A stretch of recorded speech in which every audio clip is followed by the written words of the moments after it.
এই ভিডিওতে দেখেন কিভাবে একটা কোণাকে কাজে লাগানো যাচ্ছে বা লাগাচ্ছে। একটা টেবিল তৈরি করতেছে এই ভিডিওতে। মানে আমরা এই কোণাগুলা সচরাচর কাজে লাগাতে পারি না। আর এই ভিডিওতে দেখেন তারা কি সুন্দরভাবে এই কোণাটা একটা টেবিল সেট করতেছে অসাধারণভাবে। ভালো লাগলে ভিডিওটা শেয়ার করে দিন। খুব সহজে মিক্স করতে পারবেন এই টেকনিকে।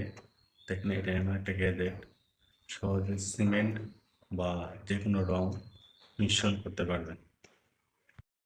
অনেক সময় আমাদের ওয়ালের উপরে ফুটা করতে হয়। এটা ফুটা করার সময় অনেক সময় ওই ওয়ালের ময়লাগুলো শরীরের উপর পড়ে যায়, কিন্তু এই টেকনিকটা ইউজ করে খুব সহজেই মানে ওয়ালে ফুটা করলে এই ময়লাগুলা বা বালুগুলো নিচে পড়বে না। ভিডিওটা ভালো লাগলে শেয়ার করে। এই লোকটার ব্যবসা করার টেকনিকটা অসাধারণ। দেখেন সে তার কাস্টমার আনানোর জন্য সে পাতাগুলো ফেলিয়ে দিচ্ছে ফলের, যাতে সে জানতে পারে যে এগুলো অনেক বিক্রি হচ্ছে। অসাধারণ টেকনিক। ব্যবসা করতে আসলে টেকনিক প্রয়োজন। সপাতে বসে আমরা অনেক সময় কাটাই যে লিজার টাইমগুলো কাটাই, তখন কিন্তু আমরা অনেক সময় নাস্তা বা অনেক কিছু খেয়ে থাকি।